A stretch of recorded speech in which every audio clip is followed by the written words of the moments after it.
Thank God it's Friday. Monday's a brand new start. Wednesday, you're halfway home, and Thursday, the weekend's not far. Saturday and Sunday, you hang with your friends. What can you say about Tuesday? Nothing. Not a damn thing. Tuesday bites. Tuesday sucks. Tuesday blows. Go away.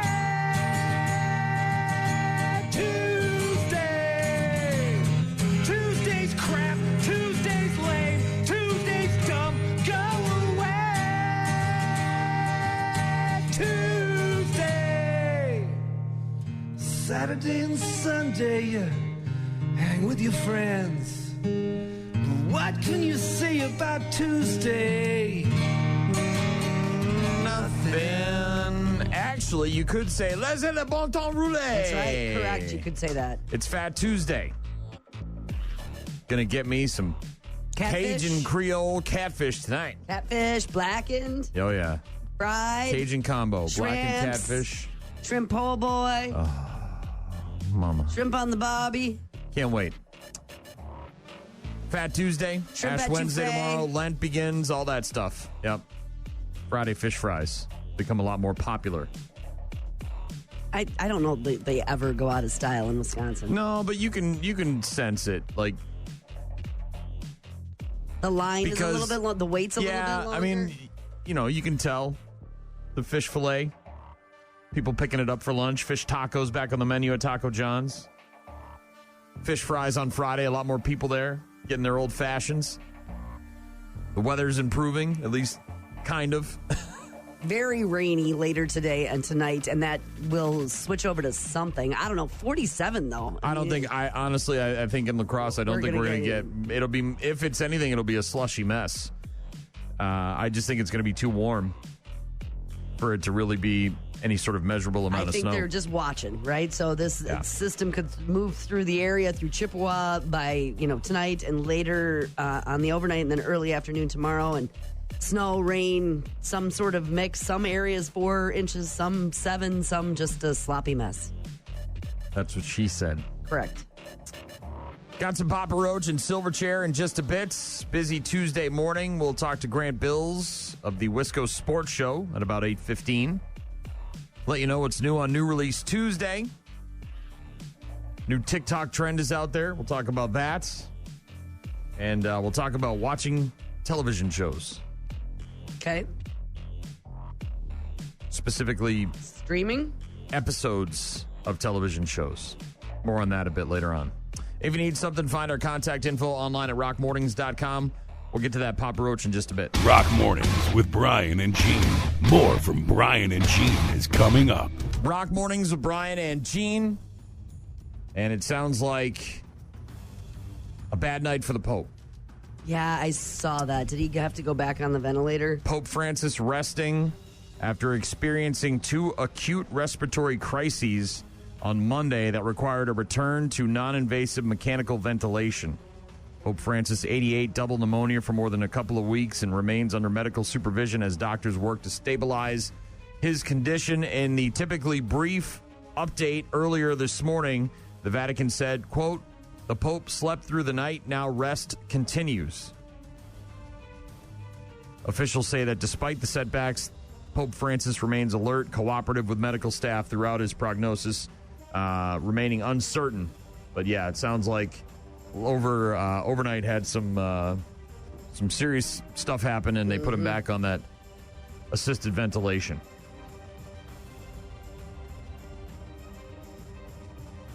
Elsewhere, in the state of Wisconsin, an audit of the November election that was won by President Donald Trump found that not a single vote was counted incorrectly, alerted, or missed by tabulating machines. I know a lot of people think those things are rigged or that they don't do an accurate job.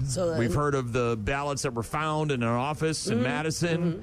That has nothing to do with the voting machines. That has something to do with human error, right, where they put the ballots in the wrong spot. But the audit also found no evidence that any voting machine or software had been hacked or otherwise tampered with. The Wisconsin Elections Commission releasing the audit's findings last week, scheduled to discuss them sometime later this week. Trump, of course, beating former Vice President Kamala Harris in Wisconsin by just over 29,000 votes. And Megan Wolf, the top election official in Wisconsin, said in a memo that the audit shows the public how effective elections are run and also works to, quote, dispel any misinformation or disinformation about the security of electronic voting systems. The post-election audit required under state law and has been done after each general election since 2006. Only errors found during the audit were made by people, not the vote counting machines. Elsewhere in the state of Wisconsin, it's been a month since the Amber Alert was issued for Sophia Franklin. Last seen at home on the evening of February 2nd, reported missing to the Beaver Dam police the following day. She's believed to be with 40-year-old Gary Day of Arkansas. He is the father of her unborn baby. Apparently, Franklin began communicating with this guy online back in April of 2024, and her family did not see her from July until December. According to the criminal complaint, they believed that she was with a friend in the Beaver Dam area, but Day had actually secretly picked her up and then taken her to his home in central Arkansas. It wasn't until officers did a probation check on Gary Day in December that they discovered the two of them together. The sheriff there in Arkansas said two of them went to do a check on Mr. Day and someone ran out the back door of his residence. Turns out it was a female that was a juvenile from Wisconsin.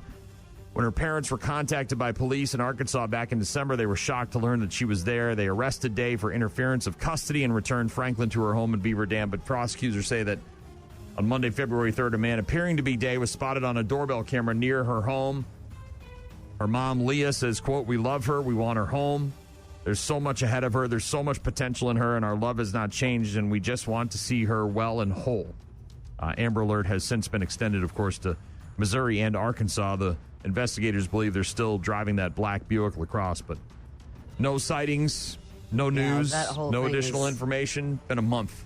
Complicated and has layers and, you know, their history. She's obviously very young and pregnant and going to start probably showing soon. I would imagine they could change their appearance and not look like the photos that they're, you know, sharing online across the country. So, you know, everyone just be alert for that. And it's a lot. It's also, in the state of Wisconsin, this is in St. Croix County, New Richmond. Charges have been filed against a man in New Richmond suspected of murdering his wife and moving her body. 70-year-old Gordon Laxo, charged with several felony counts in connection with the death of his wife, 68-year-old Mary Laxo. According to the New Richmond Police Department, officers performed a welfare check on Mary while following up on a report of a domestic disturbance. Last Sunday, police say the 911 caller had reason to believe that Mary was in trouble based on the statements Gordon had made earlier in the day. Officers turned up at the home in the afternoon, found him but not his wife. Attempts to reach her phone unsuccessful. Investigators later found her body in a rural area in Polk County, Wisconsin. And then on Monday, an autopsy by the Ramsey County medical examiner office determined that her manner of death was a homicide. Jeez. Gordon Laxo remaining in custody in the St. Croix County Jail during an initial court appearance yesterday. His bail was set at $1 million. Faces charges of first-degree intentional homicide, domestic strangulation and suffocation, and hiding a corpse. Preliminary hearing is set for St. Patrick's Day, March 17th. Also in the news, a bill to ban transgender athletes from girls' and women's sports nationwide failed to advance last night in a divided Senate as Democrats stood united against an issue that Republicans leveraged in last year's elections. The vote failed to gain the 60 votes needed to advance in the chamber as senators stuck to party lines in a 51-45 vote tally. The bill sought to determine Title IX protections based solely on a person's reproductive biology and genetics at birth. The vote came as, of course, Republicans have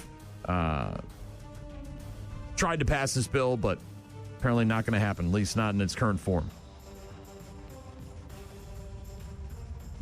That's what's in the news this morning. Obviously, the weather is on everybody's mind here in Wisconsin, wondering how much we're going to get, when it's going to happen. It looks like during the overnight tonight into tomorrow. Yeah, weather alerts are going to start at 9 o'clock tonight, and they're going to go until 3 o'clock tomorrow. There is blizzard warnings, you know, the farther north that you get. I mean, winter storm Weather advisory for La Crosse, Jackson, Trempealeau, Clark County, but blizzard warning for Winona County. Winter storm warning for Chippewa, Eau Claire, Taylor, Dunn, Russ County, Buffalo as well. It's gonna come down heavy after it changes to freezing temperatures, maybe up to an inch in an hour, Brian, at a time. Road conditions gonna deteriorate overnight. There's gonna be a difficult commute for some folks tomorrow morning. It depends on how cold it gets, really. I mean, we're 47 today, so that's clearly just going to be rain. But they are saying that there could be gusty winds and heavy snow with whiteout conditions in some counties tomorrow, Brian. So that's going to start at 9 o'clock tonight and go 3 o'clock tomorrow afternoon with 4 to 7 inches possible throughout the area. Yeah, my wife's got to try to drive to Madison tomorrow, so I'm not too happy about that. We'll see. I think less the farther south we go. Thankfully, she's not going to the Twin Cities. No, she's going heading, that direction. But still, not excited about her being on the road. And that Sunshine comes back on Thursday and Friday. That's good news, right? Mild temperatures, so a quick melt of whatever we've got happening over the next 24 hours. RockMornings.com is the website. You can listen to the program live there. You can check out our daily podcast. You can also find all of our contact information, and you can register to win prizes like Workforce Wednesday, which happens to be tomorrow. Your chance at freebies from the Sweet Stop and Sandwich Shop in Preston. Also, date night. Sign up online at rockmornings.com. We'll get to sports in a bit. Also got some Silverchair coming up right after Papa Roach. Rock Mornings with Brian and Gene. Find them online at rockmornings.com. Silverchair with tomorrow on Rock Mornings with Brian and Gene. The Bucks in Atlanta tonight to take on the Hawks. 6:30 tip on that one. Badgers only fell one spot in the AP Top 25. They went from 11 to 12 after losing to number 8 MSU over the weekend. And the number 12 ranked Wisconsin men's Badgers basketball team at Minnesota tomorrow night, taking on the Gophers. Border battle. 7:30, that'll be on the Big Ten Network. Only 2 games left in the regular season for the Wisconsin Badgers men's basketball team. And then, of course, it's tournament time. I heard you and the boss man talking about the Badgers yesterday. Yeah. How far they're going to go and making brackets and all of that stuff. Yeah, I think the Badgers have a good chance to make a run at maybe the Elite 8. But they just seem to struggle when it comes to ranked opponents. Like, they do really well against the lower tier teams, but anybody that's above them in the rankings, they just seem to have a real problem with. But tournament time is different, right? Yeah, well, and it depends because sometimes they lose to Illinois and then they beat Purdue. Like it's back and forth. Vikings quarterback Sam Darnold unlikely to be franchise tagged ahead of today's 4 p.m. Eastern deadline. Minnesota's still interested in working to re-sign Sam Darnold, unlikely to do that with a tag. Cincinnati Bengals have placed their franchise tag on wide receiver T. Higgins for the second straight year, stating they did so with the intent of continuing to work toward a long-term deal with Cincinnati. T. Higgins, franchise tender will pay him, $26.2 million for the 2025 season if he's unable to agree to a long-term contract with the Bengals by the July 15th deadline. Super Bowl champion Philadelphia Eagles releasing 6-time Pro Bowl cornerback Darius Slay. And Jimmy Johnson, Pro Football Hall of Fame coach who won 2 Super Bowls and a college national championship, has now announced his retirement from Fox Sports after being part of the NFL coverage for most of the network's 31 years. I didn't realize he'd been on that long. How about them Cowboys? 81-year-old Jimmy Johnson making the announcement yesterday during his appearance on The Herd with Colin Cowherd. Said, the most fun I ever had in my career, that's counting Super Bowls and national championships, was at Fox Sports. The hair. Jimmy Johnson. Well, that's something to be said. The most fun I ever had. Calling it a career, at least at Fox Sports. It's Rock Mornings with Brian and Gene. We've got some Pop Evil and Wage War in just a bit. We'll let you know what's new on New Release Tuesday. Our friend Grant Bills of the Wisco Sports Show is going to join us at about 8:15. And it's starting to get light about this time of the day, but then when we switch times this weekend, we spring forward, it's going to be dark again in the morning. So enjoy it as I see people out and about already this morning.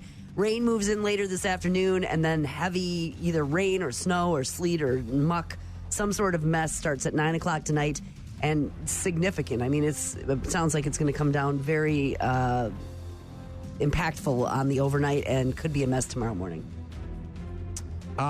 Text from Jim, who just got back from Kuwait, said, weird to go to a quick trip. LOL. Oh, man, I bet you missed that. I said, you got to love that hot spot. He said, yes, sir, and there's no sand. Nope. Thanks for the text, Jim. Always good to hear from you. Find our contact info on the website, rockmornings.com. That Pop Evil is next. Rock Mornings with Brian and Gene on your rock station. Soaring egg prices. The cost of eggs. Egg prices are soaring and prices soar. Egg prices got you scrambling, bacon, breaking the bank? Welcome to Toast Town, where all there is toast. Butter, honey, jelly, cream cheese. Oh yeah, we spread it all. Because no matter how you top it, it's toast. And we don't mean to boast, but we got voted best toast. It's the place to be where you want to get the most. So when the other breakfast foods let you down, just remember, you've always got toast. Toast Town is endorsed by SNL's Colin Jost. Aww, Colin Jost endorses toast. I enjoy toast. I got no problem with toast. Give me an English muffin over some toast. I'll take that. Once in a while. Nice bagel. It's relatively rare. I like it if it's. I really do enjoy like a sourdough or a rye. If I'm out with eggs, having breakfast somewhere, and they've got sourdough or rye on the menu, I'm probably getting that for toast. All right.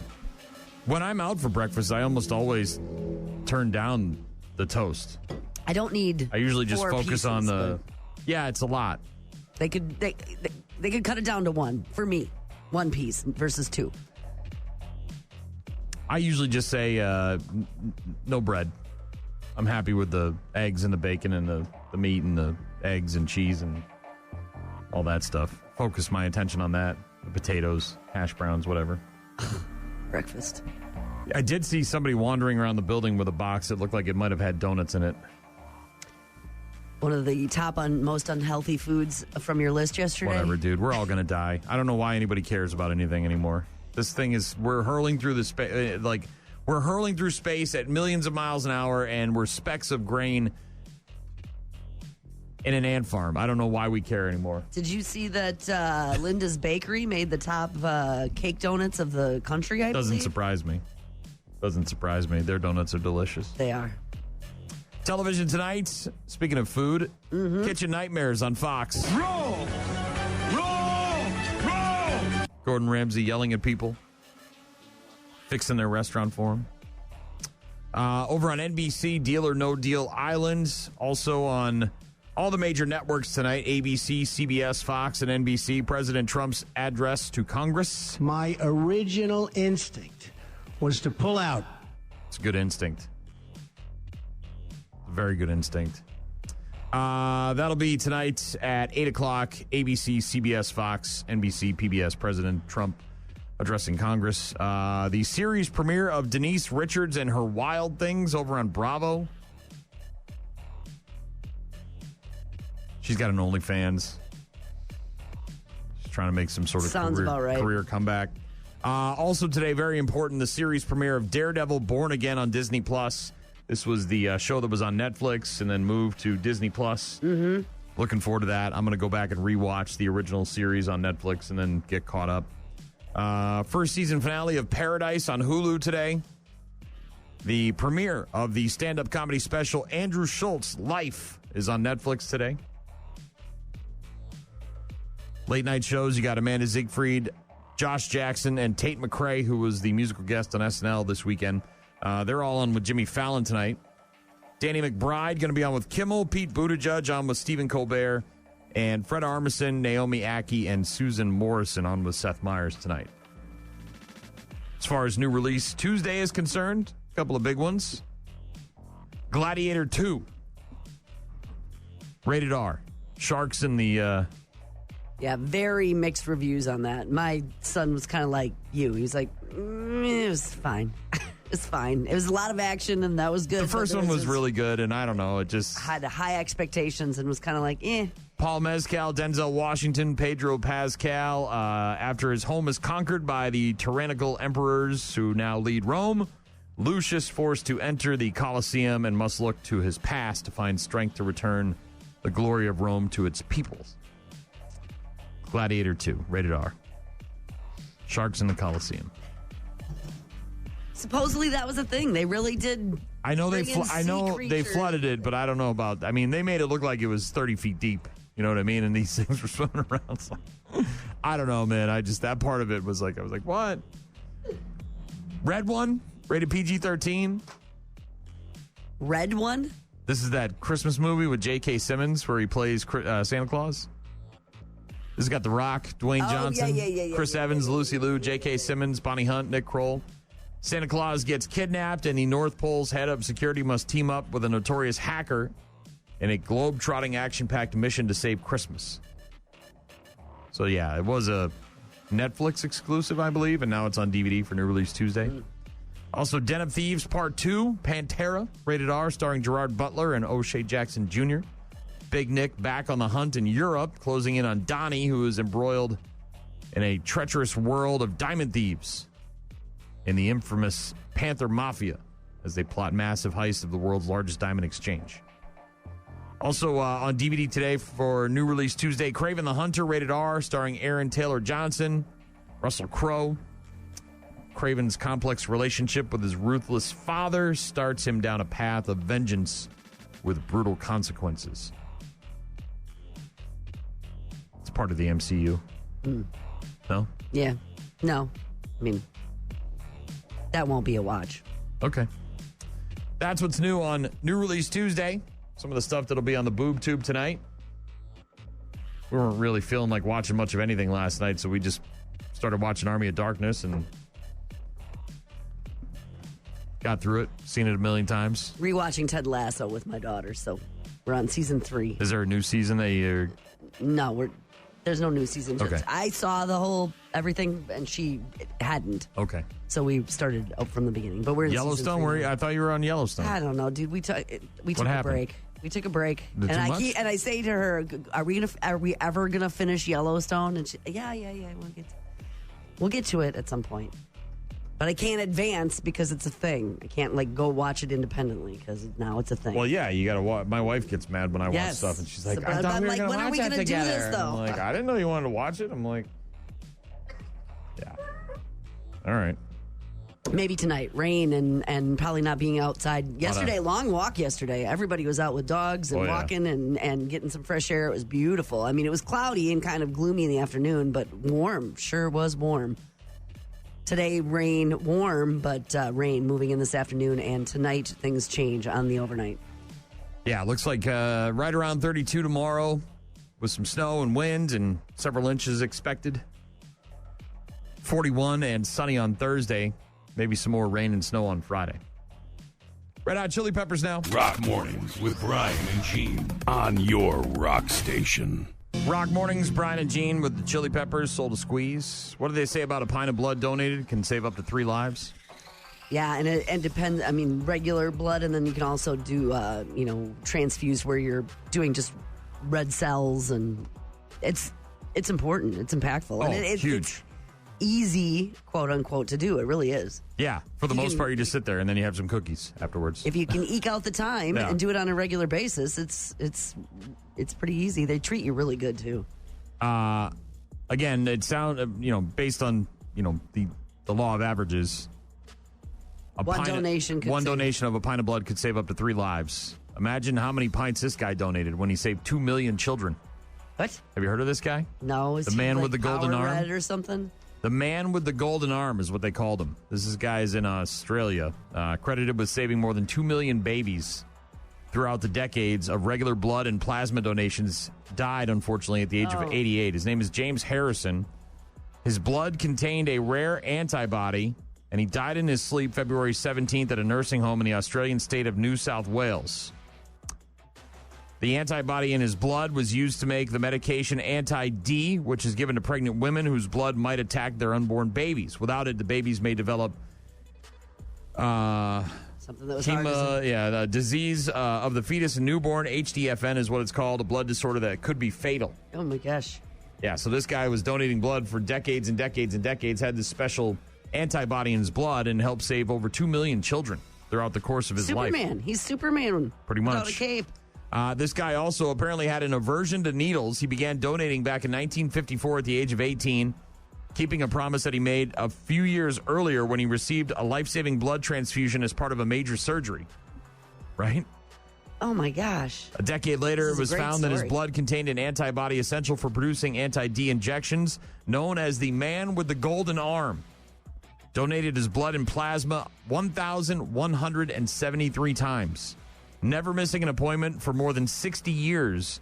How is that even possible? Until he That retired in 2018 at the age of 81.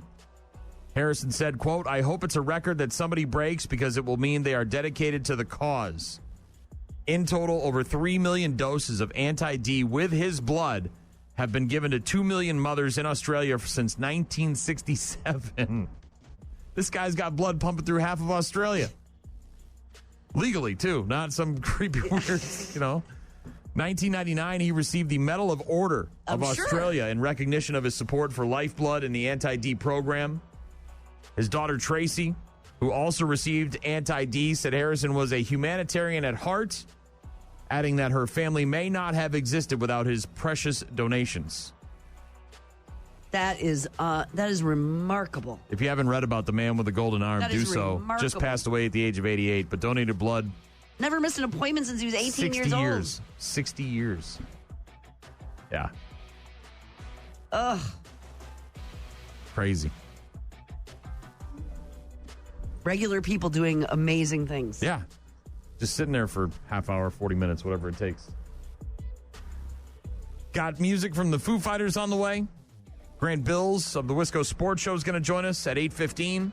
And if you need to get in touch with us, find us online at rockmornings.com. Rock Mornings with Brian and Gene. Find them online at rockmornings.com. The Foo Fighters on Rock Mornings with Brian and Gene.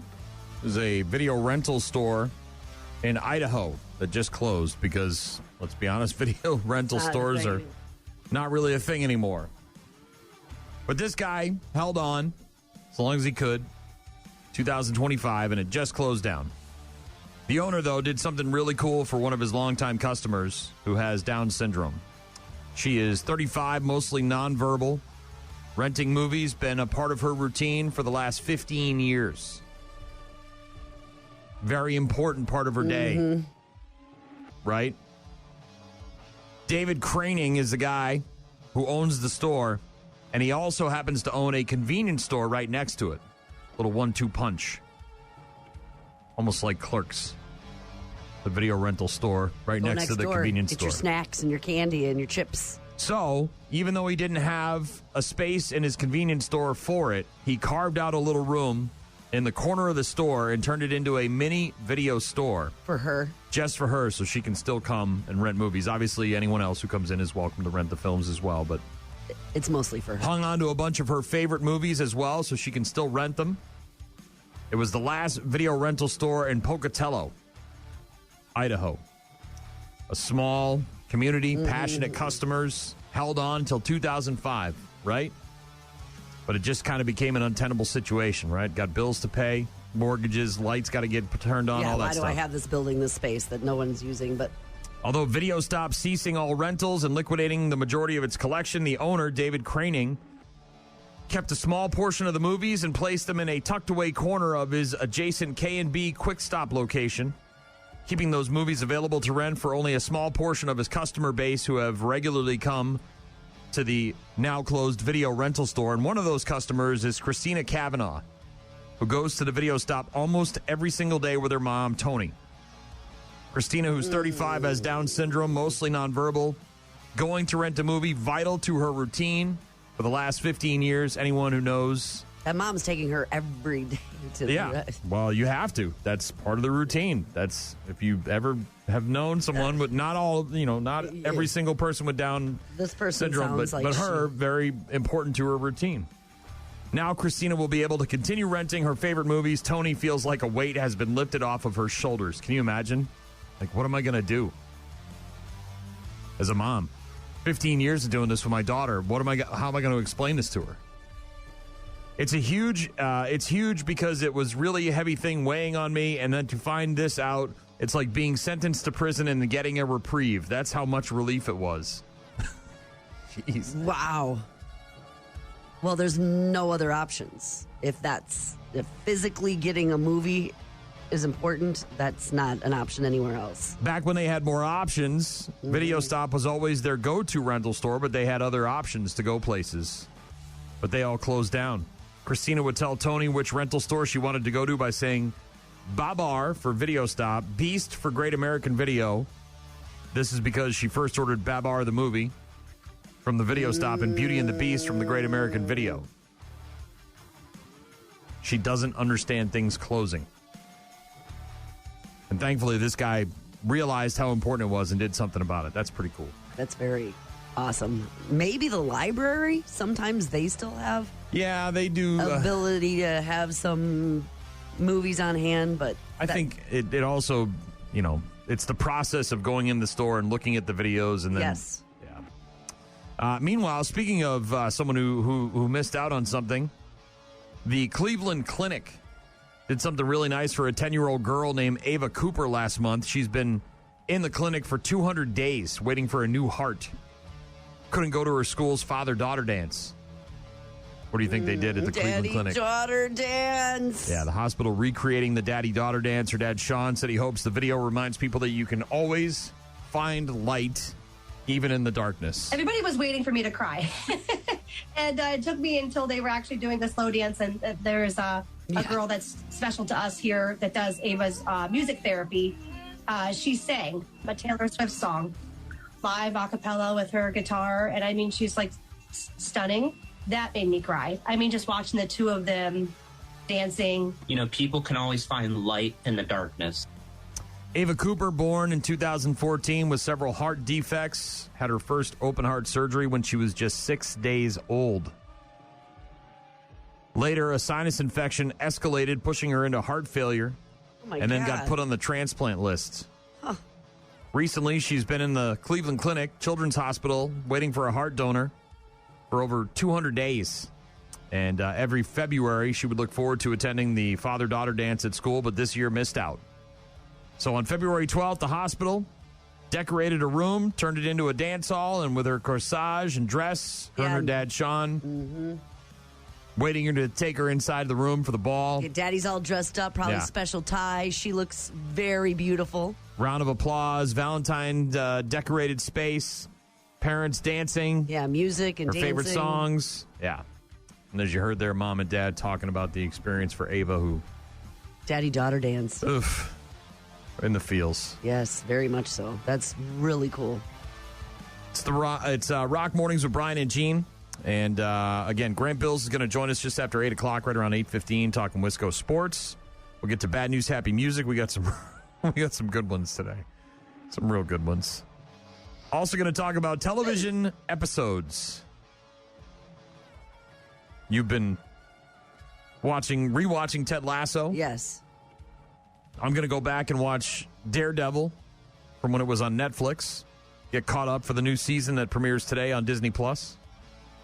Hopefully by the time I'm done watching all of the previous episodes, the entire season will be out. Be able to binge that bad boy.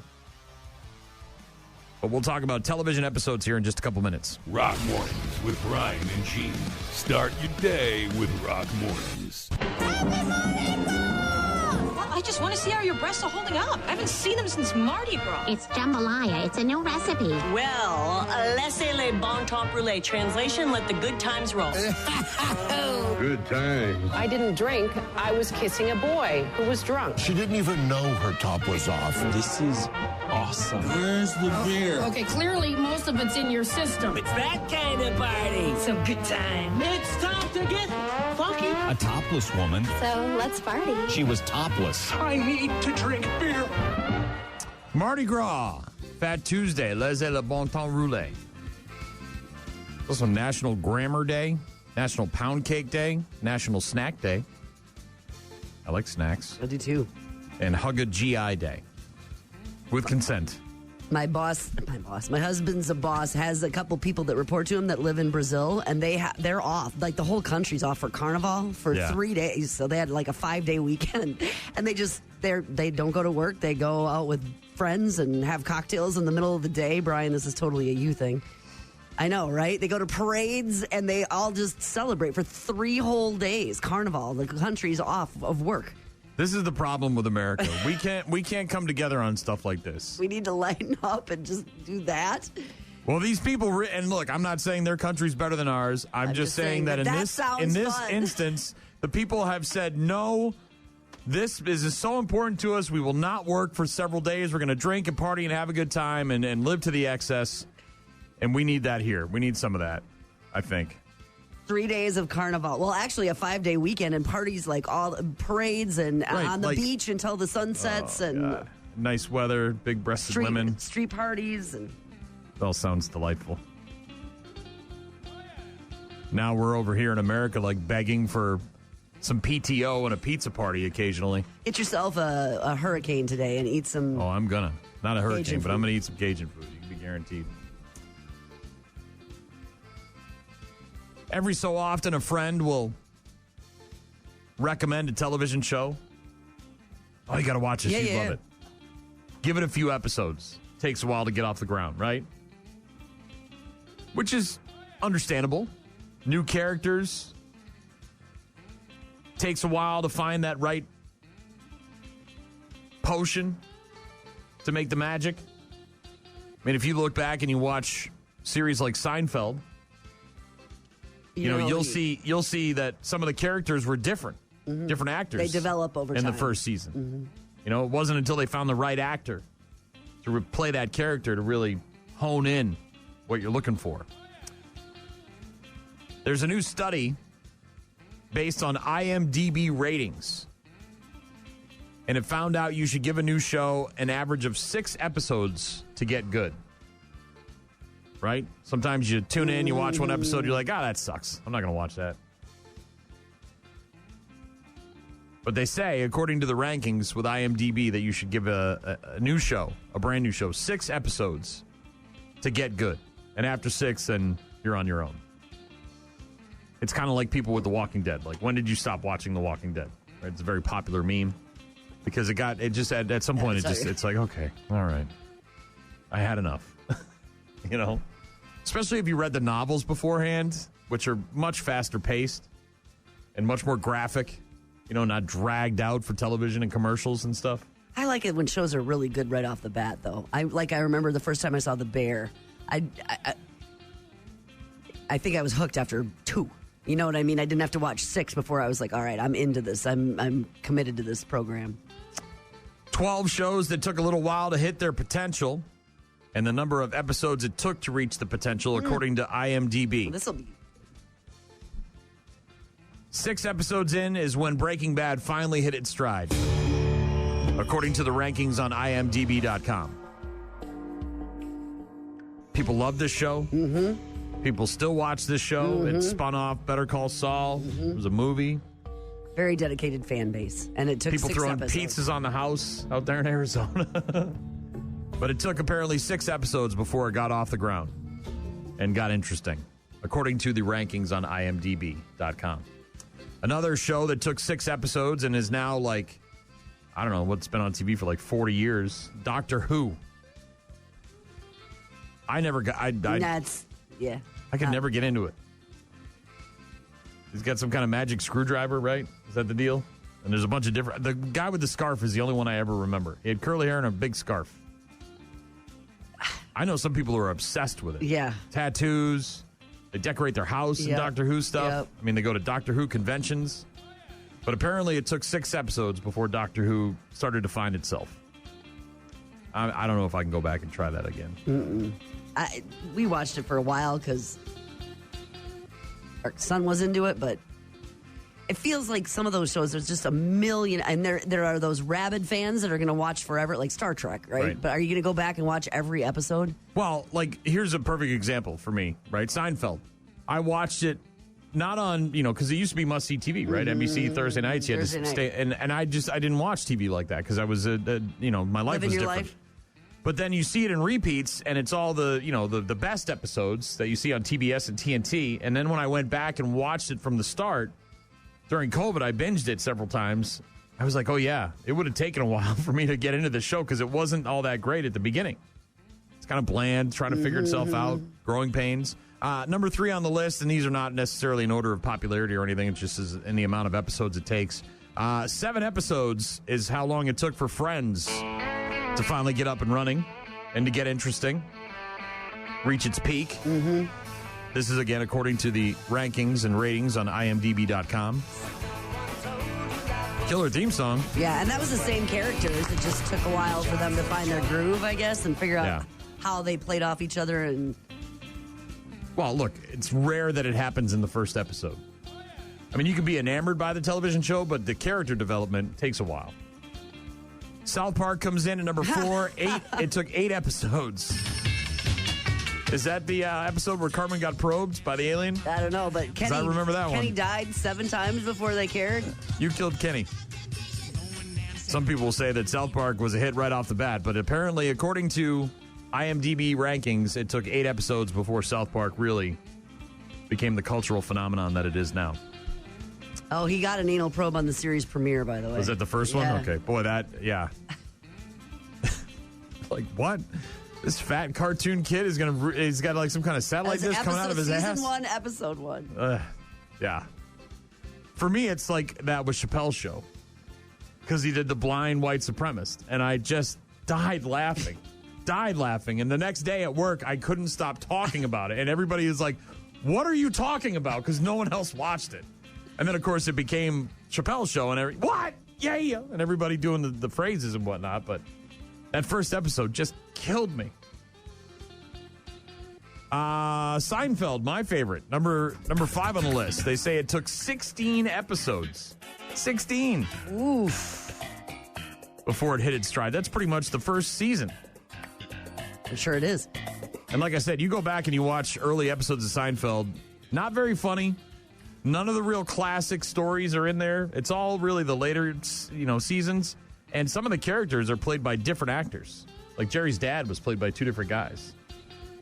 They eventually settled on the guy who played his dad, but yeah. Sunny in Philadelphia says IMDb.com, the rankings say it took 8 episodes before it turned into the juggernaut that it is now. So many funny episodes. But you can go to IMDb.com if you want. See more about this, but sometimes it takes a couple episodes. Give it a few episodes. I swear it's good. You hear that from your friends when they recommend a television show, whether it's Ted Lasso or I generally Yellow Jackets. listen to my friends when they say stuff like that. Everybody talks about The Bear. So at some point I got to watch that. And you may or may not like it, but I did. Apparently it's pretty accurate if you've worked in a kitchen, right? The things you see and the things you hear. And it's heavy and emotion. I mean, it's got emotion to it. It's not a comedy. It's not Gordon Ramsay yelling at people? No, it's not. All right. There's yelling, for sure. I like that. But there you go. Takes a little while sometimes for television episodes to hit home and score that first run and get you hooked. We've got sports coming up in a bit. Also some Lit. We'll do that after Nothing More and David Draymond. Rock Mornings with Brian and Gene. Find the daily podcast at rockmornings.com. My Own Worst Enemy from Lit on Rock Mornings with Brian and Gene. The Bucks are in Atlanta tonight to take on the Hawks, 6:30 tip. Badgers falling one spot in the AP Top 25 poll from number 11 to number 12. They'll be at Minnesota tomorrow night, 7:30 on the Big Ten Network. Just 2 games left in the regular season for the Badgers. Golden State Warriors picking up Jimmy Butler.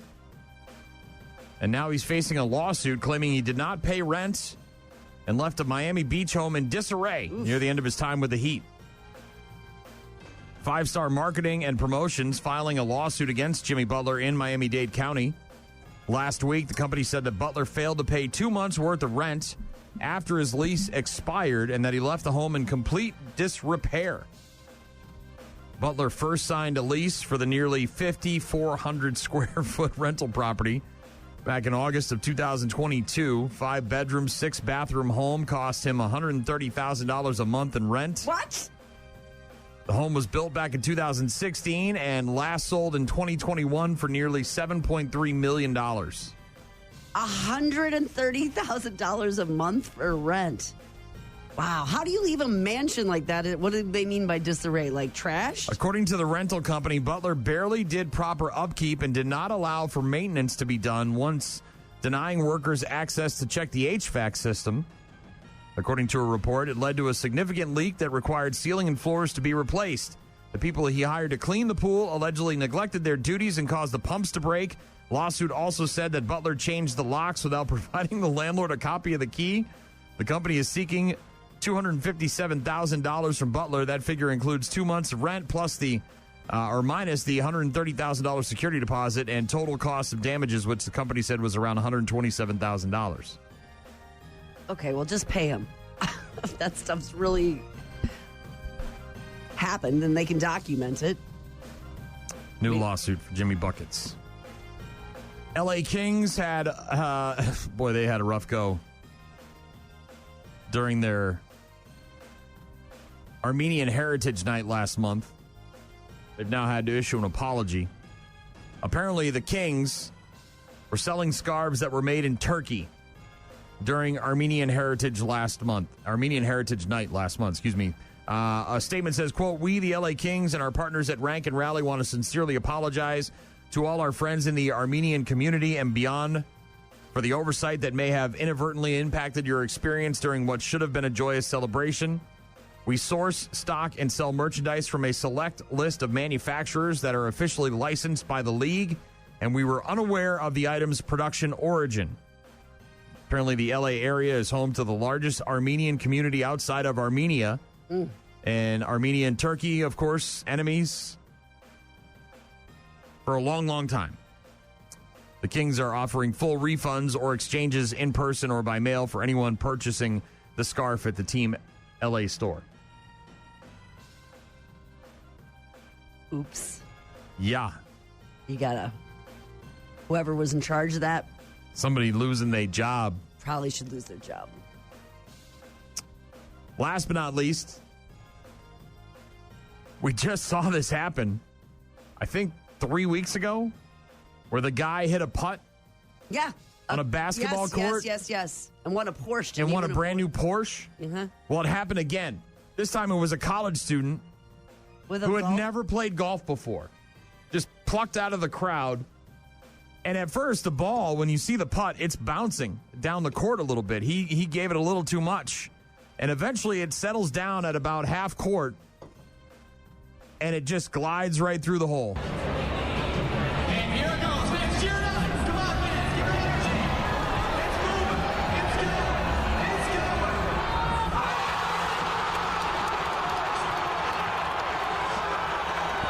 Not very good audio there, as you heard the PA announcer talking about the putt making its way down the court.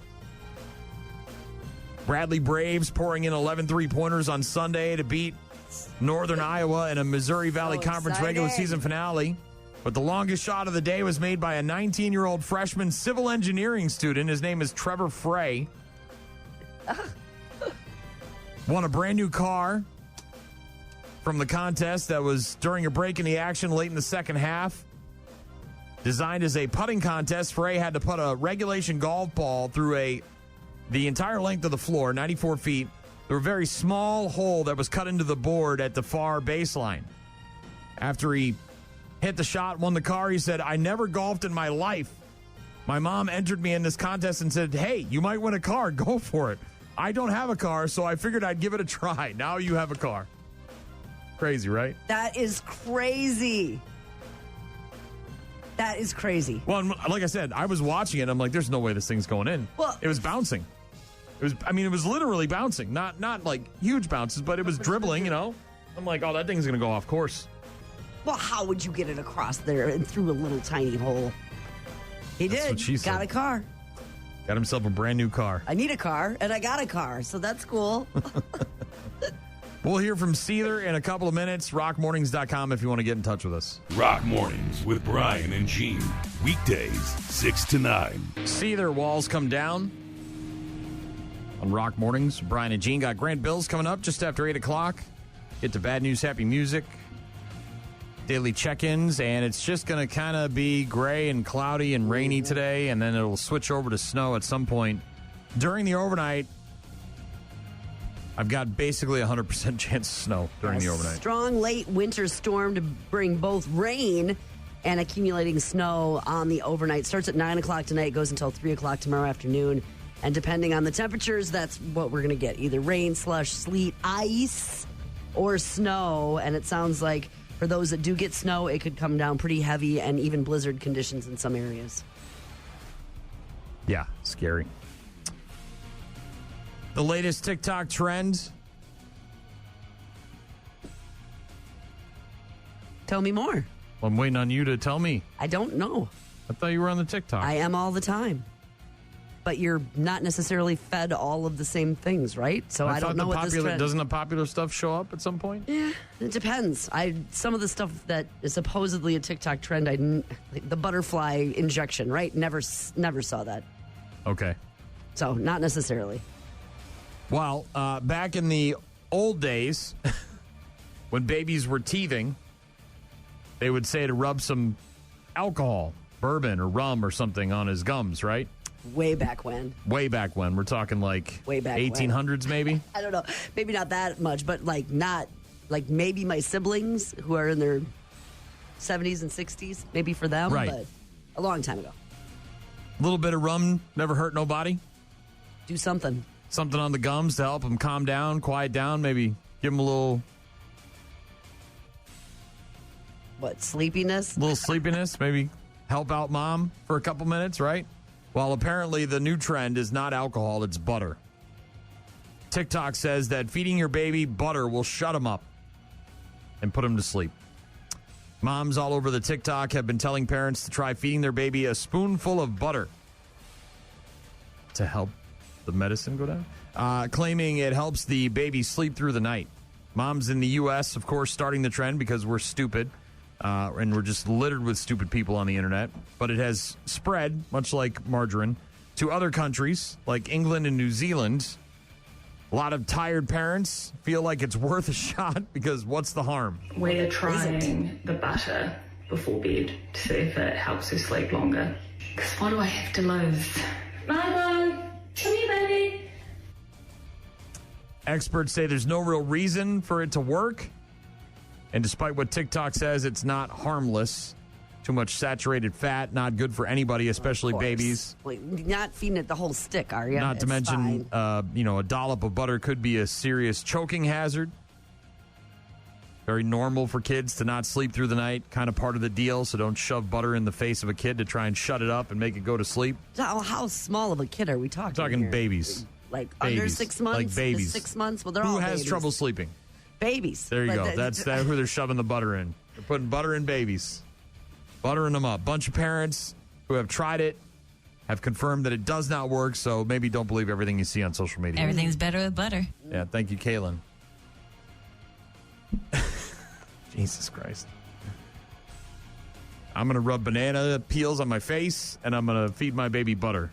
Yeah, it depends on the age of the baby. I don't know, man. 6-month-old baby can eat food. Oh, can have butter, can have all of that. So you worry that it turns into a nightly thing, though, right? Maybe it works once, and the kid just happens to be real tired that day, right? So he goes to sleep, and you think, oh, well, the butter must have worked. So then you start hammering this kid with butter. Next thing you know, you got some kind of if it doesn't work, problem on your hands. Then you'll know if it doesn't work the next night. I don't know. That's not crazy. I know some people who gave their kid chocolate milk every night before bed. That's not crazy. That's giving your child butter every night before bed is not crazy. Trying it is not crazy. It's not. I don't think that's crazy.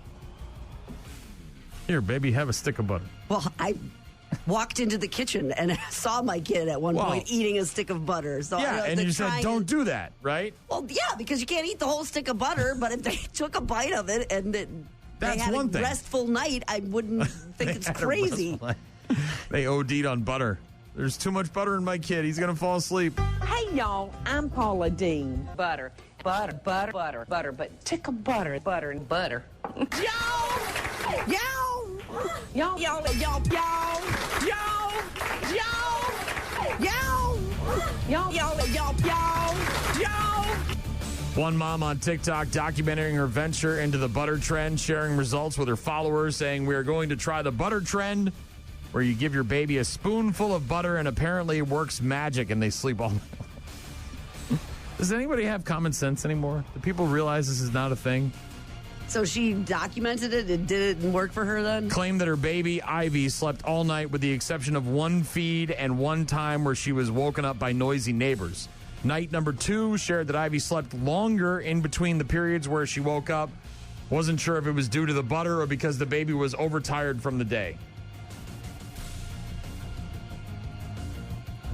At what point does social services step in and say, you know what? Butter is not harmful, Brian.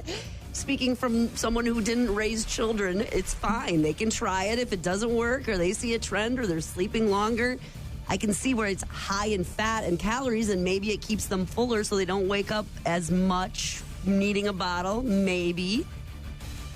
A New Zealand mom, also tired,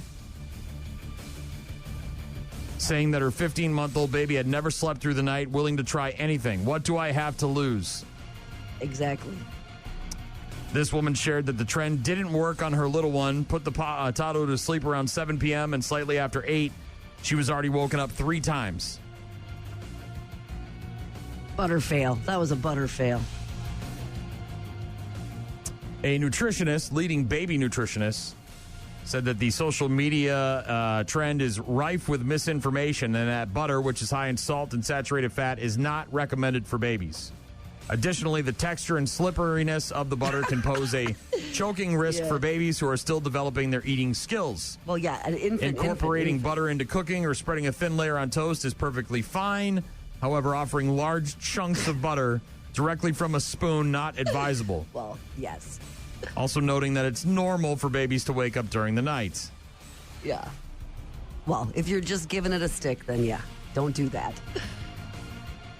Just like you wouldn't give it a whole hot dog. Don't do the thing with the butter. But if you want to give it some of that rum, I'm here to talk about that.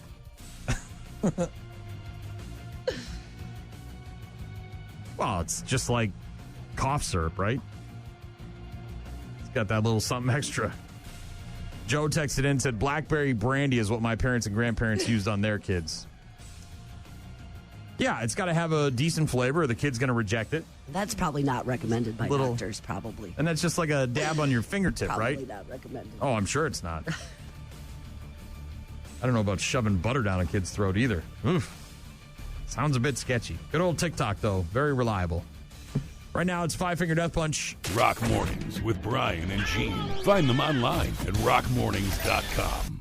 Five Finger Fruit Punch with The Wrong Side of Heaven on Rock Mornings with Brian and Gene. Text from Travis said, want the kid to go to sleep. A little brandy on the gums worked on me. Joe texting in saying the blackberry brandy is what my parents and grandparents used on their kids. It worked well. Used it on mine, too. Got to savor those family traditions. Also got an email from Pete, I think. Yeah, Pete. Said, about babies, I can bet you money that the issue with the babies not sleeping at night is simply because they are not keeping them awake during the day. Simple as that. Have a great blizzard. So you got to keep the kid up all day long, no naps. I'm glad that worked for Pete. It's not as simple as that in my I will say experience. that I notice, particularly on days when I take naps, that I have trouble sleeping at night. So there is some science to that. Corbin said, want the kid to go to sleep, give him to the wife and go to bed. Or don't have kids, and then you don't have to worry about all that. It's always nice. Just sleep through the night. All I have now is a puppy that won't stop moving around the bed.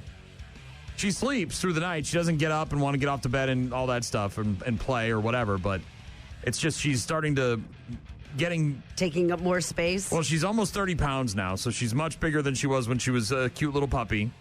And so when she puts her weight on you, it's noticeable. Yeah. And she likes to be right up against you. Mm-hmm. I love it. It's great. I'm not complaining, but it is, I've had to adjust sleeping-wise to this whole situation because the other dog's also in the bed. Fenway, who's much smaller and is full-grown. Remy's still got some growing to do. Daycare, Thursday. Made the appointment. You want to talk about putting a dog to sleep? That'll do it for you. First day at daycare? Oh, man. Put the dog to sleep in a good way, not a bad way. I know what you mean. Come home exhausted. Yeah. Looking forward to that, man. Thursday night's going to be my jam. I don't even know if she's going to be able to stay up and eat. Like, pick her up and bring her home, and she's just going to be like, Arr. I don't know. Puppies energize her bunnies. When we had Ali, our first boxer, and we took her to daycare twice a week, it was usually Tuesdays and Fridays. She was out. Friday, the whole weekend, she'd be gone. She'd be just out. And we were told by the people at daycare many times that out of all the dogs, the hundreds and hundreds of dogs that they had come through their doors, our stupid idiot dog was the only one who never napped, never took a nap, like never laid down, never slept, was just go all 8 hours that she was there. My wife would drop her off in the morning. I'd pick her up in the afternoon. Party, and just go, never slept. And so she saved it all for when she was home with us, which is exactly what we wanted. It was great. So I'm looking forward to hopefully that situation reoccurring with the new dog. We'll get to Radiohead, and Grant Bills of the Wisco Sports Show is going to join us here in just a bit. Rock Mornings with Brian and Gene. Weekdays from 6 a.m. until 9 a.m. Rock Mornings with Brian and Gene. Evan Dando, the lead singer of the Lemonheads, is 58.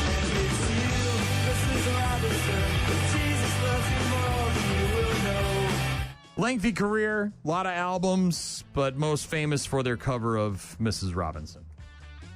The Lemonheads. At least in the mainstream. Jason Newsted, former bass player for Metallica, 62 years young today. Patricia Heaton, 67. Ray's wife, Deborah, on Everybody Loves Raymond. She was also the mom in The Middle. A little bit neurotic in that show. Patricia Heaton, 67. 68 years young today, McKelty Williamson. You know him better as Bubba Gump from Forrest Gump. You can barbecue it, boil it, broil it, bake it, saute it. There's shrimp kebabs, shrimp creole, shrimp gumbo, pan fried, deep fried, stir fried. There's pineapple shrimp, lemon shrimp, coconut shrimp, pepper shrimp, shrimp soup, shrimp stew, shrimp salad, shrimp and potatoes, shrimp burger, shrimp sandwich. That's about it. That's about it. My best friend Bubba. 68 years young, McKelty Williamson. Catherine O'Hara is 71. She, of course, was the mom in Beetlejuice. If you don't let me gut out this house and make it my own, I will go insane and I will take you with me. She was also the mom in Home Alone. And she was also Cookie Googleman in Best in Show. Cookie? Yeah. Cookie Googleman? Yeah. Yeah. Does this ring a bell? I'm not wearing underwear. Oh, wow. Catherine O'Hara, 71. Knute Rockne, born on this day in 1888, died in 1931. Legendary football coach at Notre Dame. We're going inside them. We're going outside them. Inside them and outside them. And when we get them on the run once, we're going to keep them on the run. And we're not going to pass unless our secondary comes up too close. But don't forget, man, we're going to get them on the run. We're going to go, go, go, go. And we aren't going to stop until we go to that goal line. That's some coaching right there. Mm-hmm. Just yell at them. Tell them to go. And inside and outside. Gunnar Hansen, born on this day in 1947, died in 2015. He was Leatherface in the original Texas Chainsaw Massacre. Just as terrifying as being there. Even if one of them survives, what will be left? What will be left? Yeah. March 4th, 1861, Abraham Lincoln inaugurated as our 16th president. If she were a president, she'd be Abraham Lincoln.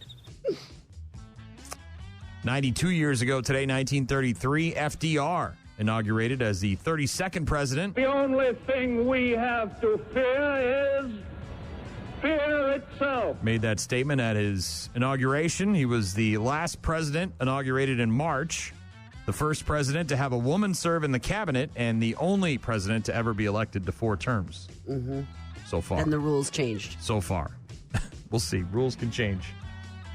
75 years ago today, 1950, Disney's animated classic Cinderella released. Salagadoola, menchikaboola, bibbidi bobbidi boo. Bibbidi bobbidi boo. Angela Lansbury from the rafters. 1994, the movie The Chase in theaters, starring Charlie Sheen and Christy Swanson. Also in that movie, Flea and Anthony Kiedis. From Red Hot Chili Peppers, Henry Rollins. Newman from Seinfeld in that movie. Ever see that? Charlie Chase? Sheen. Yeah, he basically steals a car with a girl in it. And then they run from the cops. They end up having sex in the car. No? It's a pretty nice BMW. Sadly, 31 years ago today, 1994, John Candy died of a heart attack. He was only 43. Sorry, folks, park's closed. The moose out front should have told you. Yeah, the late, great John Candy dying of a heart attack on this day in 1994. Take this quarter. Go downtown and have a rat gnaw that thing off your face. Again, 1994, John Candy dying of a heart attack at the age of 43. Big Bear, chase! Big Bear, chase! What is he saying? What? Big Bear, chase me! I think I love every movie he was in. There was that one where he was like a private detective. Maybe I don't remember that one. Yeah, it was. I can't remember the name of it. Harry Crumb. Who's Harry Crumb? I think is the name of it. And that did not do well. 2003, Evanescence releasing their debut album on this day, 22 years ago, called Fallen. That featured a couple of big hits for them. 2019, Keith Flint of The Prodigy.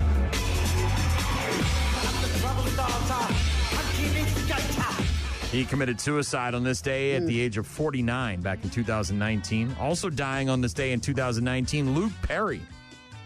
Died at the age of 52 from a stroke. Beverly Hills 90210. 2 years later, in 2021, Mark Pavlich died at the age of 63. Was one of the Miracle on Ice boys. 11 seconds. You've got 10 seconds. The countdown going on right now. Morrow up to Schultz. 5 seconds left in the game. Do you believe in miracles? Yes! I should have bought that jersey. Yeah. I told you about that, right? Yes. Signed by every member of the team and the coach. Oh. Of course, the starting bid was like $3,500. Way more expensive than the autographed Randy Quaid poster we ended up getting. Which is nice and looks good in our basement, but man, that Miracles jersey would have looked real good. 3 years ago today, 2022, the Batman hitting theaters. It's the one with Robert Pattinson as Batman, Paul Dano as the Riddler, Zoe Kravitz as Catwoman, Colin Farrell as the Penguin. I'm vengeance. Yeah. And it looks like we're not going to get a sequel for another 2 years, apparently. Ugh. Making us wait forever. The Stranger Things producers? Is that why? Well, they made the Penguin series for HBO, and it did really well. And I think Colin Farrell won an award for it. But yeah, apparently the sequel to the Batman movie is going to take a while. And there you go. Some stuff that happened on March 4th, along with some birthdays. Our good friend Grant Bills will join us here in just a couple of minutes. Stick around. Rock Mornings with Brian and Gene. Start your day with Rock Mornings. 8:15-ish on Tuesdays, we're joined by the host of the Wisco Sports Show, which can be heard throughout the state of Wisconsin, including on WKTY in La Crosse and 105.1 Sports Talk in Eau Claire. Grant Bills, how are you, sir?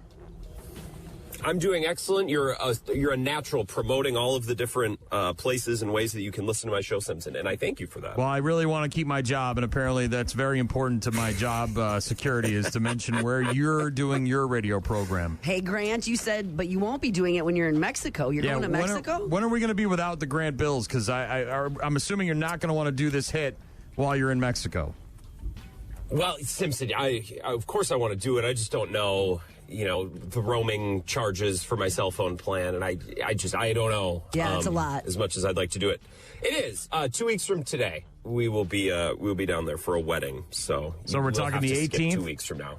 The 18th, all right. I believe so, we'll yes. Miss the 8th, but you'll be back for the following week, the 25th? Yes, I will be back, unless I stay in Mexico. You're going for a wedding? Is that what you're doing? You're going to a wedding in Mexico? Like very romantic. Destination wedding? A destination wedding, and neither one of us are in it. We're close. Well, she's close it was a college roommate of hers. But the wedding party is a lot of her high school friends. So we're in this perfect wedding sweet spot. Because being in a wedding is great. I'm sure you guys know this. But every once in a while, it's nice to not have to worry about that responsibility. Yes. So the perfect wedding is you're very close friends with the people getting married, but you're just on the outside looking in of the actual wedding party. I think that's the sweet spot. Yeah, that sounds good. For this one. Less presents, less costs, less all that. I will say right now is a really good time in my life because all my friends are married or getting divorced. So I'm almost to the point where I'm going to be going to second weddings. All of my friends who, it's the thing, man. It's not fun, but I open my mailbox. There's 2 new wedding invites in there every time I open the thing. I can't. I'm scared to open my mailbox. I only do it like every other week, which is bad. I realize, but there's just invites just coming out of that thing every time I pop it open. I'm really glad that I'm past that age because I did not like going to weddings and it was never fun for me, and I would always end up somewhere at a table I didn't want to be surrounded by people I didn't want to talk to. So that's any table with any group of people for you, I would imagine. There's no table anywhere with people that you would enjoy. I don't know that that's narrowing it down at all when you describe it that way. We could literally spend an entire show on all the weddings that I have ruined by going to them. There are several to mention, but that's not why you're on the program. I will give you I'll give you a piece of advice. If you're planning on getting engaged, don't ruin their wedding with your engagement, okay? No, I would never do that. All right. I'm sure you got a good head on your shoulders. Grant Bills, host of the Wisco Sports Show, heard throughout the state of Wisconsin, including WKTY in La Crosse and 105.1 Sports Talk in Eau Claire. Minnesota and then Penn State, and then what are we talking? A 4 seed? That's what the boss seems to think for the Badgers. They dropped 1 spot in the AP Top 25 poll after the loss to Michigan State on Sunday. They've got 1 more home game and 1 more away game, and then it's tournament time. Where do we see them ending up when Selection Sunday happens? Well, if they were able to hold on against Oregon and not play their worst basketball or shoot their worst basketball of the year against Michigan State, I thought it was on the table that they're a 2 seed. I think they're better than Michigan. I think they're better than Michigan State. That's reflected in the KenPom and a lot of the advanced numbers, and I don't know where those 2 schools fell in the AP, but I'm assuming Michigan took a dive. Michigan State's probably right above the Badgers. I still think they're really good. I think they'll be a 3 seed because Minnesota, while they've played better recently, they mostly stink, and Penn State is god-awful. So if they can just close the deal of the regular season against those 2, and I believe that they can based on what they did against Washington at home last week, I think they'll finish strong. And honestly, Greg Gard said after the game on Sunday, maybe we'll see this team again in the Big Ten tournament or later on in March, referring to Michigan State. I welcome Simpson and Gene. I welcome the opportunity for the Badgers to play either Michigan or Michigan State again, especially on the neutral field, because I think they'll beat them both. So I think this team ends up in a 3 seed. I don't understand the bracketology and everything well enough to understand if they have a shot at playing in Milwaukee. That would be pretty cool because that's one of the sites for the first round of the tournament. I'm hoping for that. But I think they feel like a 3 seed. The 2 seed was on the board. They just didn't do enough over these last 2 weeks, I think, to really put themselves into that spot. Yeah, I think the loss to Oregon really hurt them badly. Worse than the one to Michigan State, obviously. You're at home. You're against an unranked team. And you've got to win that game, especially to I'm assuming basketball is they're in the Big Ten now as well. Like with it's not just like certain sports; it's the entire school, correct? Yep. Okay. Yep, so Oregon, and they're about middle of the pack in the Big Ten. They've played better over the last week. They're a solid team, but Wisconsin was up by like 18 or 19 points in that game. Yeah. You know what I mean? So like they showed clearly that they were that much better, and then they just blew it at the end. Now, how far do you think they can legitimately go in the tournament? Do you think Elite Eight is in the books here, or maybe a Final Four push, or what? I think it'd be a Final Four team, but the road to the Final Four every March, and you two know this, you fill out brackets, the road to the Final Four is littered. The shoulders of the road is littered with teams that are all good enough to make the Final Four. That's why March Madness that's why it's called March Madness. I think they have the depth and the senior experience. That's, I think, a big underrated part of this team that's been under-discussed. They have the talent and they can shoot, but it's the age, the experience. Crowell is old. Tonje is old. McGee, Klesmit. These are adults. Right, and when I went to Wisconsin, Illinois 2 weeks ago and covered the post-game press conferences, that's all that the Illinois coach, Brad Underwood, could talk about. He's like, we are a young team. Illinois last year with Terrence Shannon, all those guys, they were an old team. This year, the Badgers are the old, senior-laden, experienced, wise team on the block, and I think that's really, really valuable in March. I think they're absolutely good enough and wired the right way to make a Final Four, but there's a lot of teams that are built that way, and a lot of them gets bounced, in the first weekend. That's why March Madness is so unpredictable. Grant Bills, host of the Wisco Sports Show, joining us each and every Tuesday at about 8:15.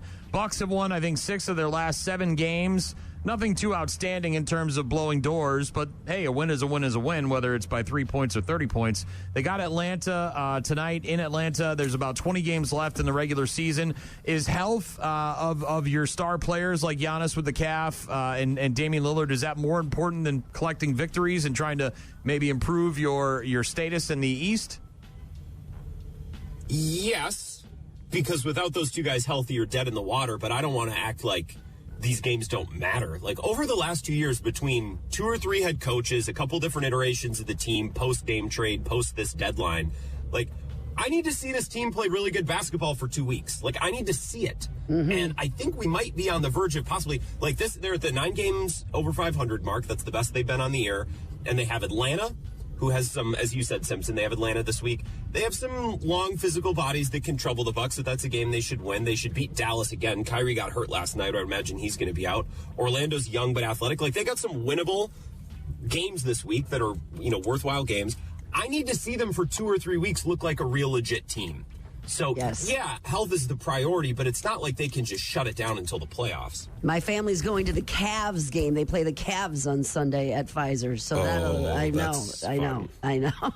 So, but that should be fun to watch, I guess. But we'll see what happens with the Bucks against Grant, the Cavs. we're gonna dip our toe into a pool that we don't talk about, but it's huge news in the world of sports and entertainment, and I wanted to get your opinion on it as you are the host of the Wisco Sports Show.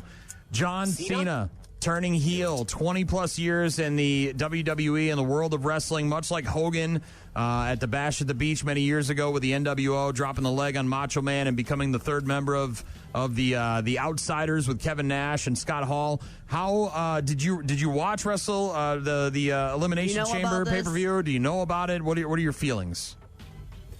I saw that Cena went heel. And I saw some people who I follow who tweet about WWE that this was, like, Cena should have done this years ago if this was going to happen. I saw that take getting thrown around. Well, he is essentially at the end of his career now. This is sort of the last run or whatever they're calling it. And so it seems like a weird time for him to turn heel if he was going to eventually turn it around at the end and become the babyface when it's all said and done, which is obviously what's going to happen at some point. Well, that's the thing. If he was so close to being done, why turn heel just to turn heel? And I read takes about the crowd and how the crowd really didn't react or respond to it. So that's kind of a part of it as well. Like, if the building feels it or doesn't feel it. I don't know. I'm the last person you want to ask about WWE. The last time I got really into it was when I went to Bags, was it SummerSlam or I think it was WrestleMania. Is that in April? Mm-hmm. I went to Bags' WrestleMania party at the VFW. God, that was fun. That was a blast. And his chili and his wings were excellent. So I got into it that year. That way, I think that's when it was at SoFi. That was a really good one.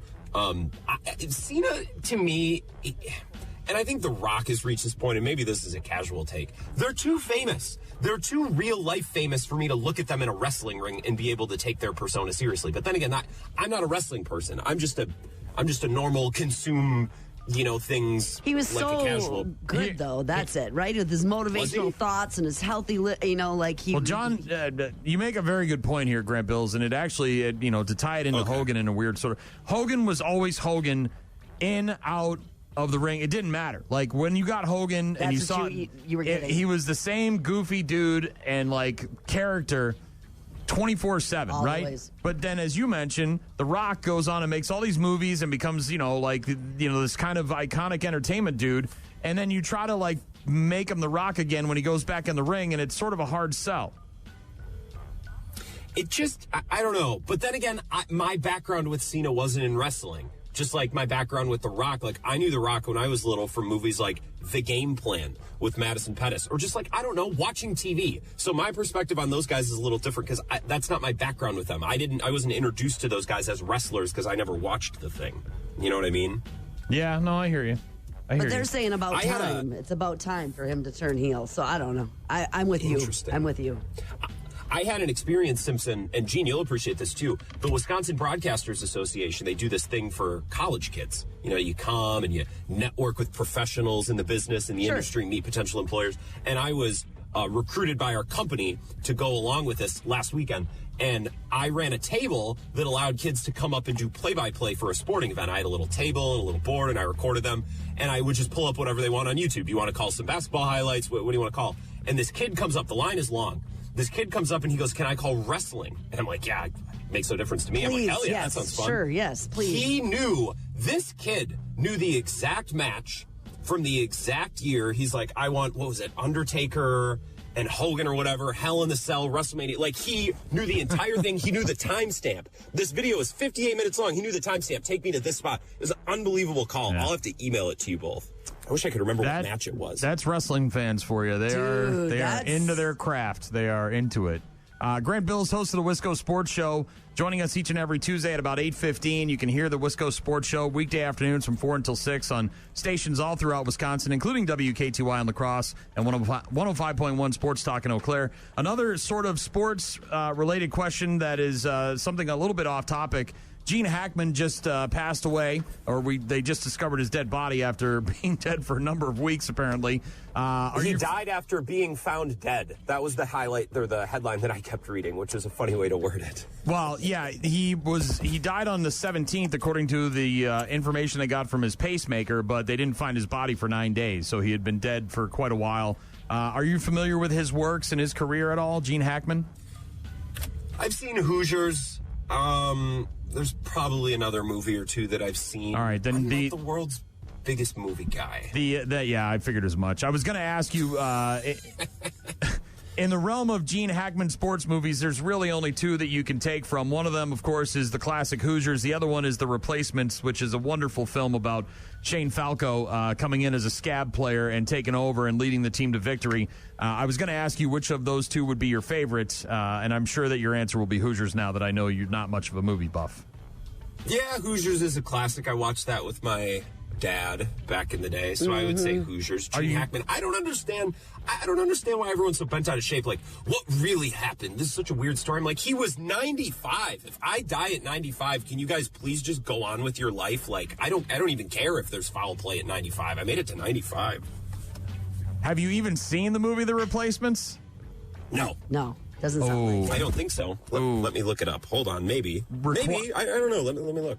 Required viewing for Grant Bills, host of the Wisco Sports Show. I will say you must watch that film. It stars Gene Hackman and Keanu Reeves, and it's a wonderful film. There's some very hot cheerleaders, and there's a wonderful line from Keanu Reeves as Shane Falco about chicks digging scars and glory lasting forever. So it's a football movie. I think you'd like it. Yeah, one of those movies that has all those drops that get used on the radio, like that one. Interesting. Okay, I can get into this. I have a list of movies that listeners have been telling me. I've had a listener in Madison for 3 years keep telling me that I need to watch The Godfather, and I tell you what, I want to do it. It's just a long. I mean, who has the time? It's like 3 hours long. Well, I'll be honest, you have to watch it because it's such an American cinema classic, but it's not necessarily one that's going to be your favorite. You just have to know that you watched it. It's like Star Wars, right? You've seen Star Wars, right? Upon itself. Of course, I've seen Star Wars. Okay. That's the same answer you have to give for The Godfather. Yes, I've seen it. I've seen it. But it's not a sports movie at all. I've seen it. Grant Bills, host of the Wisco Sports Show, each and every Tuesday at 8:15, except for on the 18th when he's going to be in Mexico. Always a pleasure to talk to you. Have a great rest of your day. Look out for the weather. It's headed your way, apparently. Oh, it's getting gnarly. I love talking to you, too, as always. Have an excellent day. Thanks for the time. There he is, host of the Wisco Sports Show, Grant Bills. Mm-hmm. Bad News, Happy Music is coming up next. Rock Mornings with Brian and Gene. Find the daily podcast at rockmornings.com. You're about to enter a beautiful, exciting, wonderful new world. A cockroach living in your nostril. Now that's just nasty. Add in some haven't pooped for 30 days. Poop is raining from the ceilings. Poop. And sprinkle in some hashtag Florida Man for flavor. Florida Man. Florida Man. Florida Man. Florida Man. Florida Man. Florida Man. Florida Man quits his Burger King job, steals all of their chicken nuggets. It's bad news. Bad news. With happy music. Let's rock. I'm assuming you are at least aware of the television show Cheaters? Yes. So you said this was going to be very good, this bad news here. So We got some winners. we got some winners, Okay. cheaters. So people would go on this show and tell the host guy, whatever, I can't remember his name, that they thought their boyfriend or girlfriend was cheating. And then they would do some sort of pseudo private investigator type thing. And then eventually they would confront the boyfriend or girlfriend or husband or wife or whatever when they were in the midst of cheating. Like they catch they him. had like a They got the private girl they got the investigative. girl in the truck, and the boyfriend's at the new girlfriend's house. We're gonna go over there and we're gonna surprise. yeah, and then they okay, show it in the video cheaters. cameras, and they're yelling and screaming, and right. It all felt very made up. Some of it was probably real,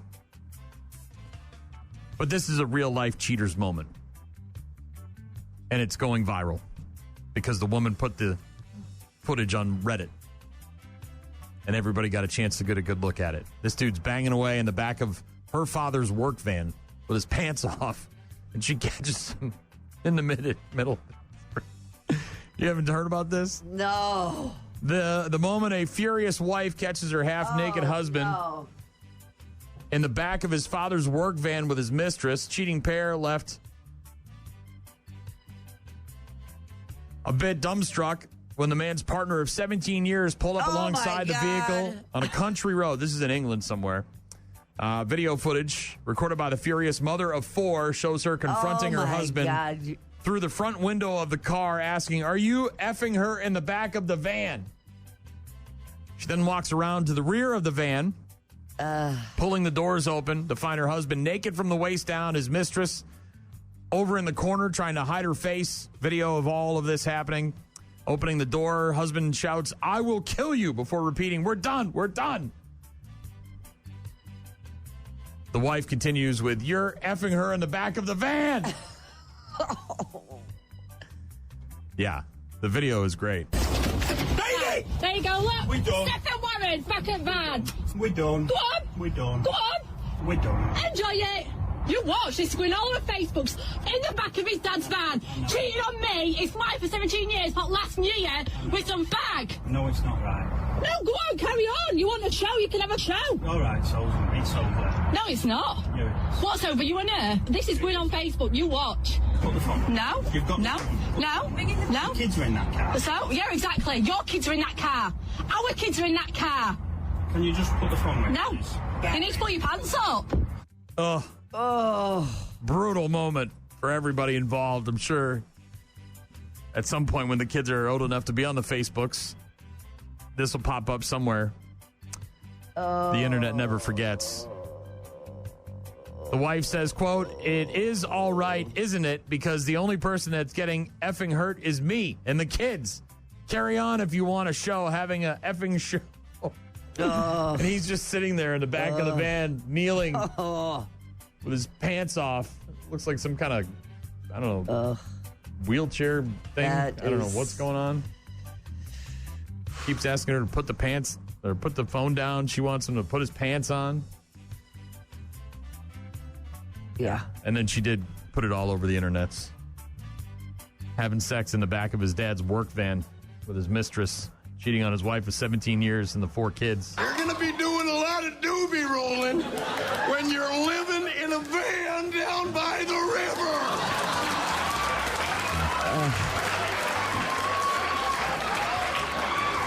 The guy might be living in that van.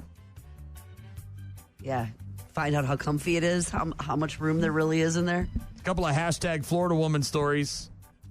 First one is a 43-year-old woman in Florida. Her name is Natavita. Natavita. Nativita. Natavita. Natavita August, arrested for aggravated battery after she stabbed her boyfriend. Why would she stab her boyfriend, Gene? Geez, I don't know. This is very difficult to say. Did he take the last beer out of the fridge? No, but you're in the ballpark here with food and Last fridge and piece of beer and pizza? kitchen. You're getting... She made some cookies and he ate the dough? No, the opposite end of that spectrum. She made the food and he didn't want to eat it, and so she stabbed him. The guy said they were arguing over his reluctance to eat her cooking. No word on what she was making at the time, but apparently he wasn't having it. He told police she was swinging an 8-inch knife at him, gashed his forearm when he tried to defend himself. She admits that they were arguing about her cooking, but says she hit him with a napkin holder. It's one hell of a sharp napkin holder. Apparently the guy will be fine. He got some stitches and was released, but she was arrested. Are they going to stay together? Arrest reports show the officers responded to the scene on February 26th. Upon arrival, records show they discovered the suspect, Navita, attempting to hide in the bushes of a neighboring building. You can't see me. You can't see me. I'm behind the shrubbery. Officers met with the victim, who informed them that an argument between him and his girlfriend, Navita, over his reluctance to eat her cooking. Said the disagreement escalated when she slapped him while he was sitting on the living room floor. The altercation then continued into the kitchen, where the victim said he confronted her about the slap. At that moment, she grabbed an 8-inch kitchen knife from the counter, slashed at him.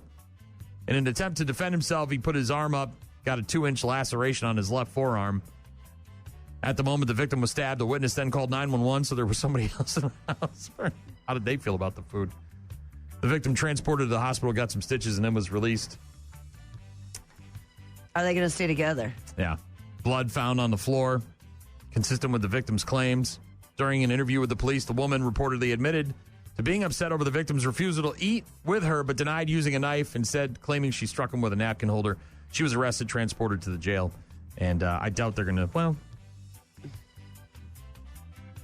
they don't have a lot to live for at this point together. What did she make? Was it like chipped beef on toast? Was it, like a bad tuna noodle casserole? What was the... if he's already not interested in eating the food she's cooking and then she stabs him over it, it's probably not a lot of love there. Not a lot of love in that apartment. You know what I mean?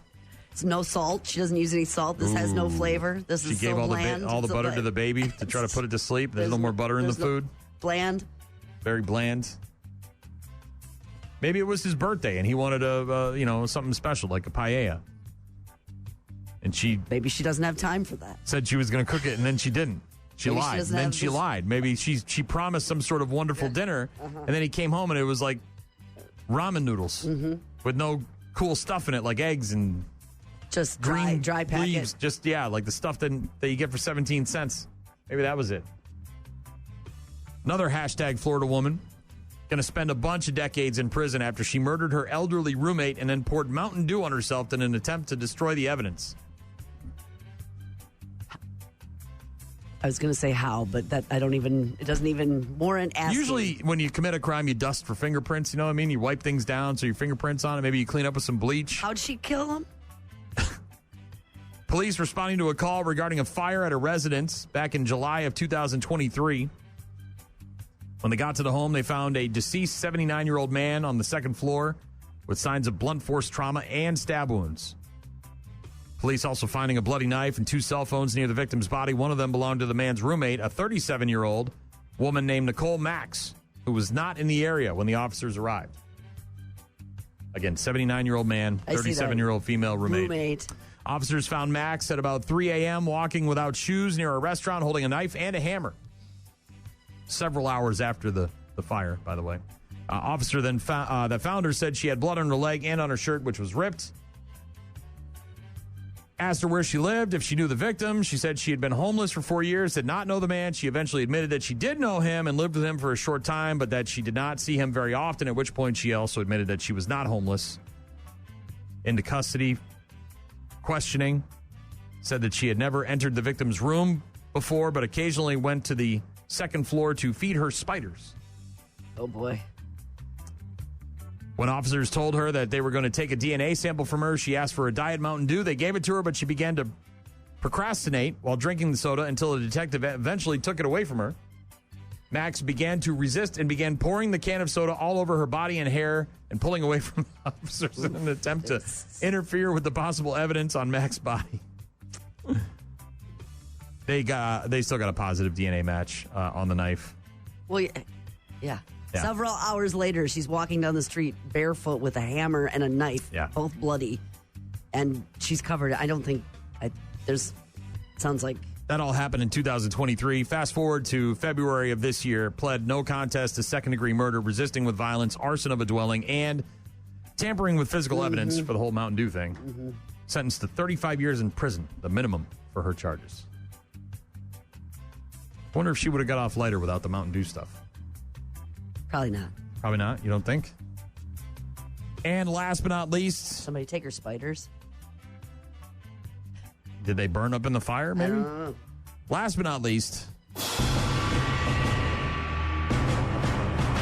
shocking footage capturing the moment that a humanoid robot went rogue and charged at a crowd of festival goers. Huh?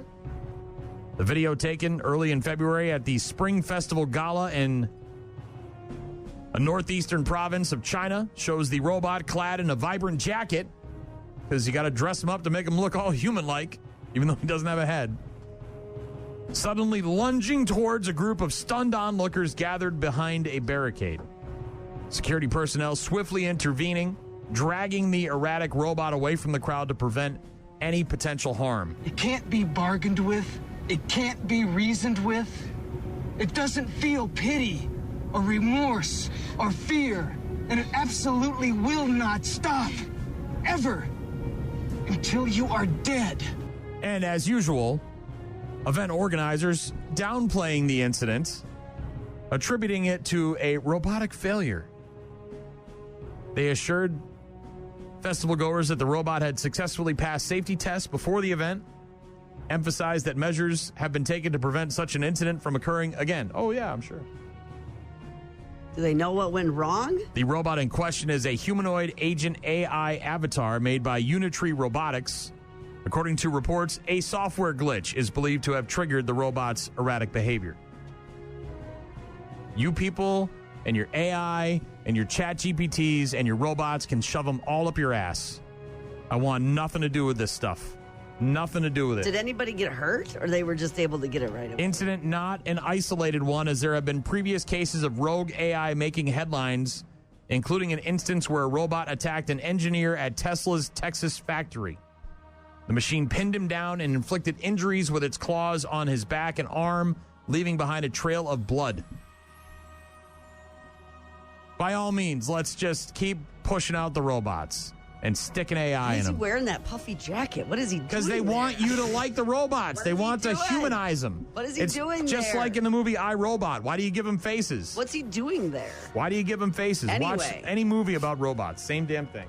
People don't learn. He doesn't have a face. This guy doesn't have a face. Yeah, it looks like a mannequin. Looks like some kind of dummy you'd see in a store. I don't even understand what his purpose was being there. What was he to try to make you believe that AI is not trying to kill us, and he failed. He didn't. He failed the test. He didn't do that. Give him an F. Oh, it's just a software glitch. That's no big deal. I promise. Look at all the robots. They're so nice. Making your food and everything. Air fryers. Bad news with happy music on Rock Mornings with Brian and Gene. Going to get to our daily check-ins after Linkin Park. Rock Mornings with Brian and Gene. Weekdays, 6 to 9. Call. Hello. Email. I tried emailing you. Text. So many ways to check in with us. Check. We rely on you guys for traffic updates, requests, and all sorts of other stuff. Check this out. Hit up the website, rockmornings.com, for all of our contact info. Register to win Workforce Wednesday. We'll pick a winner for that tomorrow. Date night on Fridays. Mm-hmm. Listen to the show live on the website. And, of course, like and subscribe to our daily podcast. Got an email earlier. We were talking about feeding kids butter. Try and get them to sleep. And Pete said in an email, hey, about babies, I can bet you money that the issue with the babies not sleeping at night is simply because they are not keeping them awake during the day. Simple as that. I disagree. He says, tell Gene you can let them nap for an hour or so during the day. That's expected. But this does work. Although my daughter has always been a party girl.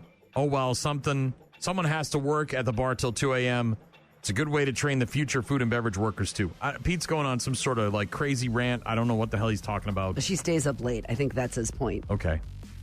We're talking about babies, not bartenders. I don't know what... Well, she was a baby, and now she's a bartender. There's a long amount of time in between baby and bartender. Yes, I had 3, and none of them slept the same. You know what I mean? Like, one, just like anything else. They're different. Pete's writing a book, basically. Got a text earlier from our friend Jim, who's back from Kuwait and back in the state of Wisconsin, said it's so weird to go to a Quick Trip. LOL. Yeah. Said, gotta love that hotspot. He said, yes, sir, and there's no sand.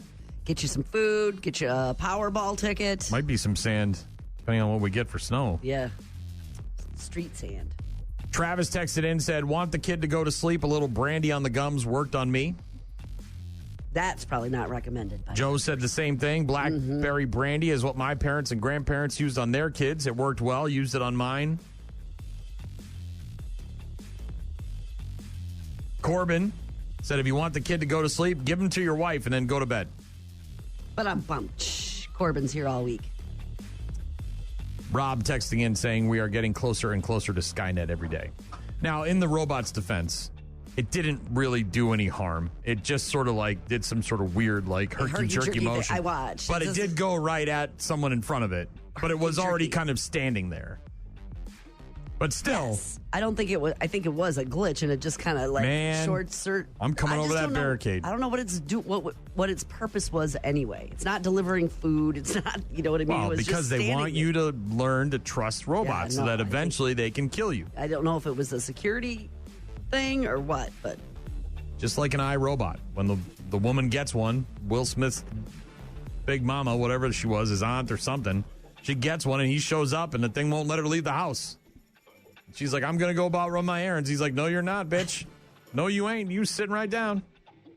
Why do you give him faces? Yeah. Thank you very much for the correspondence. Good to hear from you guys. Rain moving in later today. It's going to be an interesting evening. I guess we'll see where the temperature drops to, but it could change over to snow, and some counties even have blizzard conditions. Starts at 9 o'clock tonight until 3 o'clock tomorrow, and it does sound like it's going to either rain heavy or snow heavy or ice or sleet or some combination of said things. Have a great rest of your Tuesday. We'll talk to you tomorrow.